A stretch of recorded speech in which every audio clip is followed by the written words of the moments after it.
If you want to change your life, forget about overnight transformations. Real, measurable change, neurologically and behaviorally, starts with small, structured inputs repeated over time. Today, we're going to talk about ***, 6 small habits ***. Individually, they may seem insignificant, but when applied consistently over just ***, 21 days ***, they can recalibrate your brain, body, and performance baseline.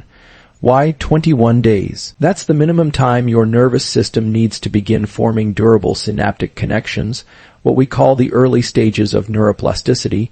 With the right focus and environmental triggers, these connections can become long-term behavioral shifts.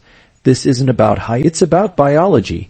These habits are designed to lower cognitive friction, activate reward pathways, and align with your natural circadian rhythms, all essential components for sustained change. Each of them will take less than 10 minutes a day. But over time, their compound effect can dramatically rewire your mindset, boost your energy, and optimize your focus. Let's break them down system by system and give your brain the inputs it needs to initiate real transformatium. If there's one thing the brain is designed to do exceptionally well, it's adapt. The term we use for this is *neuroplasticity*. The brain's ability to rewire itself based on what we do repeatedly with focus. This isn't a metaphor, it's literal biology. Every time you perform an action, especially one that requires conscious attention, neurons fire in specific patterns, and when those same patterns are repeated over and over again, the brain starts to reinforce those neural pathways, essentially saying, "This must be important. Let's make it easier to do next time." This is the mechanism behind why small habits, done consistently, can dramatically change your life in just 21 days, not because they're magical, but because they engage the brain's natural learning circuitry. When you repeat a behavior with attention and intention, you signal to your nervous system that this action matters. And in response, the brain begins to allocate more neural resources toward making that action automatic. Now, the key phrase here is with attention. You could mindlessly go through the motions and not get the same effect. Neuroplasticity is gated by focus. That means if you do something but you're distracted, multitasking, or indifferent, the brain doesn't register it as worth adapting to. But if you bring even a small dose of conscious awareness to a new habit, like focusing on your breath during a 5-minute morning practice, or truly feeling your body wake up during a brief stretch, you activate deeper levels of learning. It's also important to know that the brain doesn't differentiate much between the size of an action. Whether it's 5 push-ups, 2 minutes of journaling, or 1 minute of cold exposure, what matters is the signal you send through consistency. Small habits are easier to repeat, and repetition is the foundation of habit formation. The reason massive lifestyle overhauls usually fail is because they require too much energy from the prefrontal cortex, the part of the brain involved in decision-making and willpower. But small habits bypass that system. They don't trigger overwhelm. They're frictionless enough to embed into your day without burning out your cognitive resources. And this is where it gets interesting. Once a habit begins to take root, it no longer drains your mental energy. It starts to *generate it. That's because automatic behaviors reduce decision fatigue. Think about brushing your teeth. You don't argue with yourself about whether to do it or not. It's just part of your operating system. Now imagine if journaling, movement, or focused breathing became that automatic. That's not only possible, it's the default outcome if you stay consistent for just a few weeks. Another key aspect of this process is that habit formation isn't just neurological, it's also physiological. When you take on a new habit and repeat it with structure and consistency, you start to shift your identity. You go from someone who tries to be disciplined to someone who is disciplined. That identity shift reinforces the habit in a loop. The more you act in alignment with the kind of person you want to become, the easier it is to keep acting that way. The brain is constantly looking for coherence between behavior and self-image, and when those align, habits stick. It's also critical to set your environment up to support these neural changes. The brain is highly sensitive to cues. If your phone is the first thing you see in the morning, your attention gets hijacked.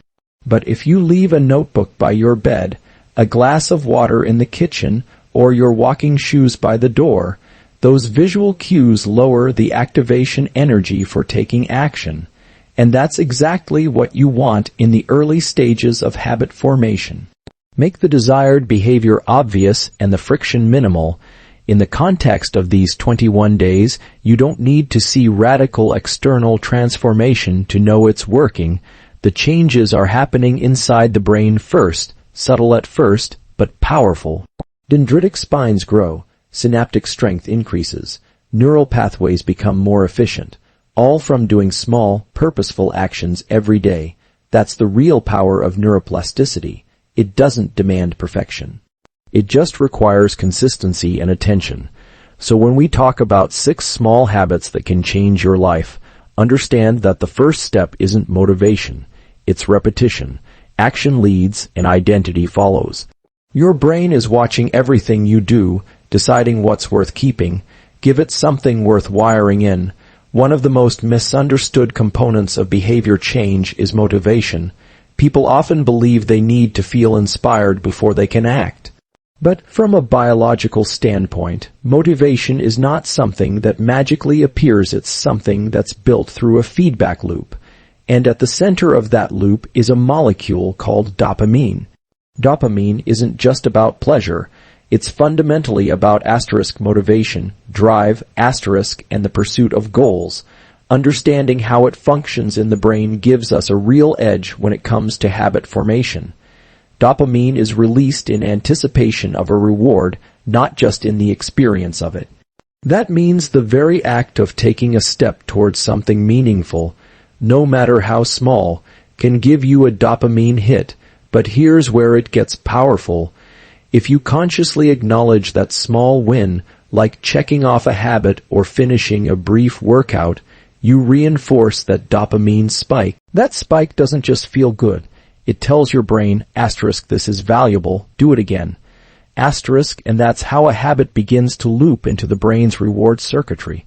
During the first 21 days of building a new habit, your brain is highly sensitive to these feedback loops. If you're intentional, you can literally train your nervous system to crave progress. That's why small habits are so effective. They give you frequent opportunities to generate internal reward. You don't have to wait for a big achievement to feel like you're moving forward. When you complete a habit and you mentally register that as a win, you are rewiring your own motivational system to prefer effort over outcome.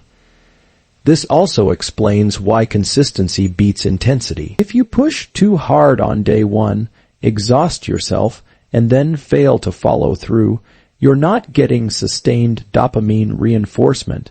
You're getting a spike and a crash. But if you show up every day and complete something manageable, even if it's just a 5-minute protocol, you keep the loop alive. Over time, that loop becomes self-sustaining. The action becomes its own reward.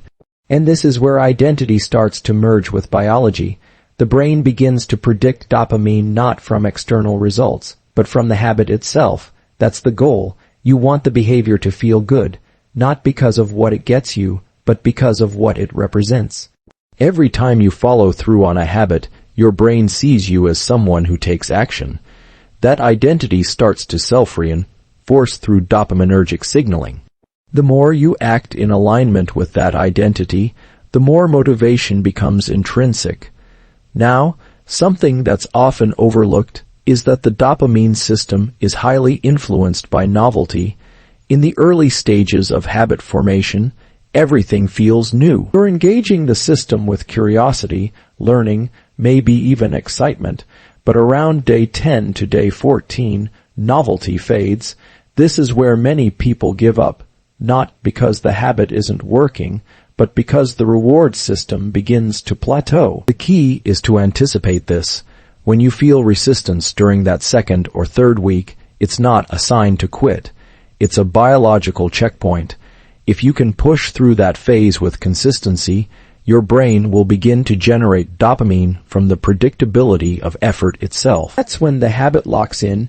You can enhance this process by deliberately tracking your habits and celebrating small completions. Something as simple as a visual tracker, a daily check mark, or even a verbal cue like "done" sends a signal to the brain that the loop is complete. These small acknowledgments matter. They aren't just psychological, they're biochemical. They reinforce the loop that builds long-term behavioral change. It's also worth noting that dopamine is highly sensitive to your internal state. If you're sleep-deprived, dehydrated, or chronically stressed, your dopamine system won't function optimally.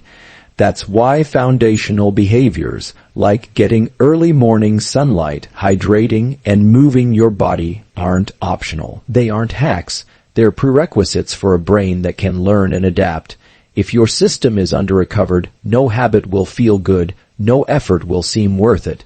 But when your biology is primed, the feedback loops fire faster and with more precision. All of this points to a central idea.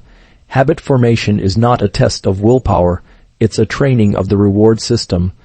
When you understand how to use dopamine to your advantage, you stop chasing motivation and start creating it.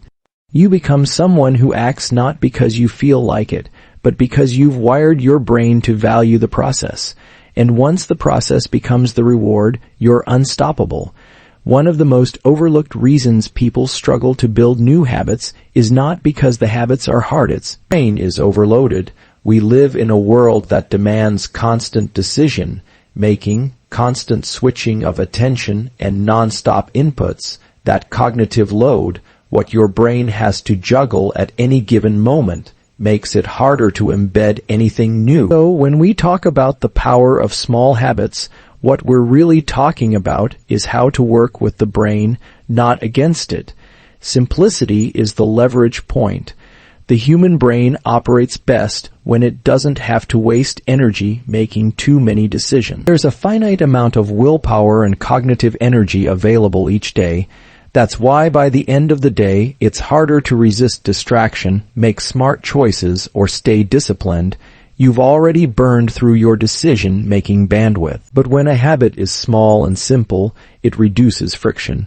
It becomes something the brain can almost do on autopilot, and that's when it starts to stick. Imagine waking up and trying to decide whether to journal, stretch, meditate, read, or go for a walk. Just thinking about the options adds friction. Now contrast that with waking up and having a single small behavior already decided, like sitting down and writing 3 lines in a notebook. No debate, no mental strain, just execution. That's the kind of simplicity that lowers cognitive load and allows new behaviors to take hold. It's also why stacking habits onto existing routines is so powerful. When you tie a new action to something that's already automatic, like brushing your teeth, making coffee, or putting on your shoes, you eliminate the need for extra decision-making. You're not trying to remember the habit or argue with yourself about it. It's already embedded into a flow that the brain recognizes. That's how behaviors become seamless and self-sustaining. Another key point here is that the brain craves clarity. It wants to know exactly what to do and when. Ambiguity increases stress, but when a habit is small and well-defined, like drink a glass of water as soon as you wake up, or write down one thing I'm grateful for, the brain doesn't resist it. It's too easy to fail at, and that's precisely the point. Small habits bypass the threat detection systems in the brain that light up when something feels too hard or too uncertain. Now, it's natural to wonder whether small actions really matter. We tend to assume that change has to be big, dramatic, or difficult to be worthwhile. But that mindset misunderstands how the brain and body adapt. The nervous system changes based on repetition, not scale. 5 minutes a day done with consistency rewires the brain more effectively than a single intense effort followed by inconsistency. Compound interest of behavior works the same way as financial interests. Small inputs grow exponentially over time, and there's another benefit here. When a habit is small, it removes the psychological barrier to starting. The hardest part of any behavior is the beginning. But if the behavior feels light, achievable, and frictionless, you're far more likely to start. And once you start, momentum takes over. That's the gateway effect. A 2-minute movement habit can turn into 10 minutes. One focused breath can lead to a state of calm that shifts your entire morning. You don't have to commit to massive change. You just have to lower the barrier to entry and trust the process. Simplicity also gives you flexibility. If your habit is short and easy, you can still do it on your worst day. That matters, because building habits isn't about how well you perform on your best days. It's about maintaining the signal during the tough ones. A habit that requires 30 minutes will get skipped when life gets chaotic, but a habit that takes 2 minutes, you'll do it almost every time, and that consistency is what keeps the neurological pathways alive and active. One of the most powerful things you can do during this 21-day process is to design your habits in a way that removes unnecessary choices. Instead of thinking, I should stretch today, you decide in advance, after I brush my teeth, I'll do 1 minute of stretching. That removes ambiguity, reduces cognitive load, and signals to the brain that this is part of the operating system now. And that's what this is really about, installing a new operating system, one that doesn't rely on willpower, but on design, one that removes friction, not adds to it. When you reduce the complexity of your habits, you increase the likelihood of doing them.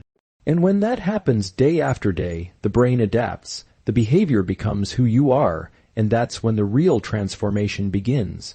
There's a concept that's absolutely critical when it comes to habit formation, performance, and overall well-being, and that's timing. Not just doing the right thing, but doing it at the right time. The human body doesn't run on guesswork. It follows a precise internal rhythm, what we call circadian biology. It's a 24-hour cycle governed by light, temperature, food intake, and activity, and it dictates when your brain and body are primed for certain functions. If you align your habits with that rhythm, you'll feel more energy, more clarity, and greater ease. But if you go against it, even the best habits will feel like a struggle. Let's take light as an example. When you get natural light exposure early in the day, particularly within the first 30 to 60 minutes after waking, you're not just improving your mood, you're setting the clock on your entire biological system. That light enters your eyes and triggers a cascade of signals to the brain, telling it it's daytime, time to be alert. Cortisol levels rise in a healthy, non-stressful way, and melatonin, the hormone that makes you sleepy, is suppressed. This single action regulates your sleep-wake cycle, improves focus, and enhances metabolic function. So, if you're building a new habit, anchoring it to early morning light exposure can compound the benefits. You're not just adding a behavior, you're reinforcing your internal clock to support every other habit that follows. Physical activity works the same way. Your body has windows throughout the day where certain activities are more biologically supported. Movement early in the day, even light movement like a walk or a short mobility session, enhances circulation, elevates your core body temperature, and increases dopamine and norepinephrine, chemicals that enhance alertness, mood, and motivation. So, if you're trying to create a morning habit, layering it with light and movement turns it into a powerful signal to the brain. We're active, we're awake, we're engaged. That signal carries forward into the rest of your day. Even something as simple as hydration plays into timing. After a night of sleep, your body is slightly dehydrated and your nervous system isn't firing at full capacity. Drinking a glass of water shortly after waking up doesn't just support metabolism, it kickstarts neural activity and primes the brain for learning. So, when you pair that with your first habit of the day, you're stacking biological advantages. You're not just checking boxes. You're giving your brain the conditions it needs to adapt and change more efficiently. And then there's the issue of when not to do things. Late night screen time, erratic eating schedules, and inconsistent sleep patterns all disrupt the very systems you're trying to optimize. If you stay up late scrolling, exposing your eyes to artificial light, you delay melatonin in production, disrupt your circadian rhythm, and reduce sleep quality. Poor sleep leads to impaired memory, reduced emotional regulation, and decreased motivation the next day. Even if you wake up with the intention to follow through on your habits, your system isn't biologically prepared to support you. This is why timing isn't optional, it's foundational. The beauty of this is that you don't need to become obsessed with strict schedules. It's about understanding natural patterns and aligning your behavior with them.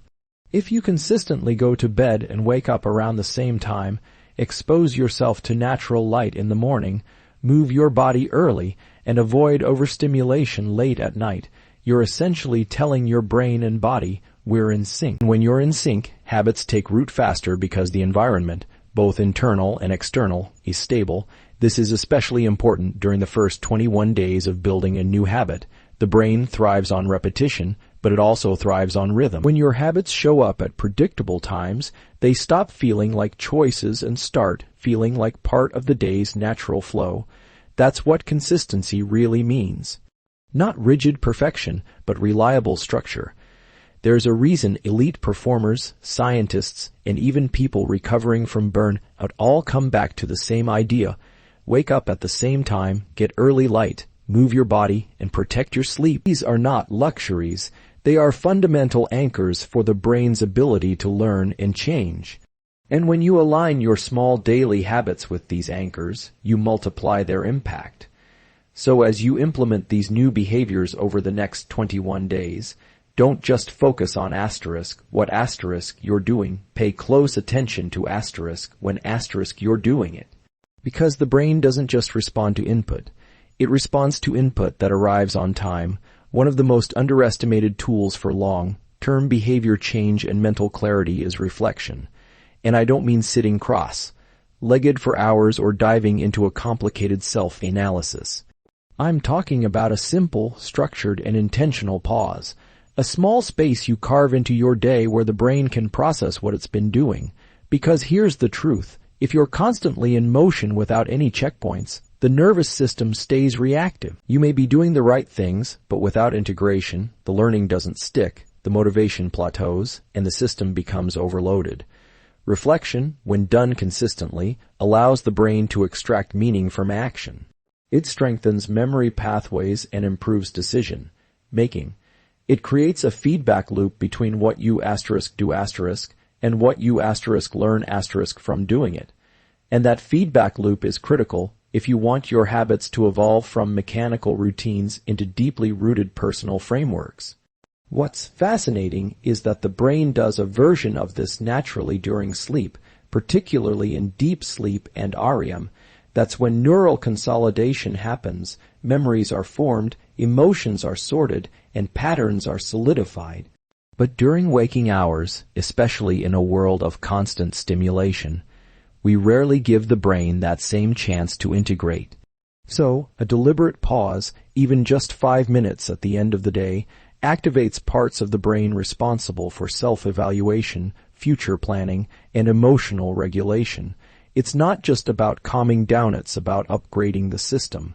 Now, the key to effective reflection isn't overthinking, it's consistency. That's why a simple habit like daily journaling is so powerful. When you take a few minutes to write down what worked, what didn't, and what you want to try tomorrow, you're giving the brain a structure to improve. You're organizing experiences into lessons, you're turning random days into data, and that data becomes the foundation for smarter decisions and stronger habits. The science on this is clear.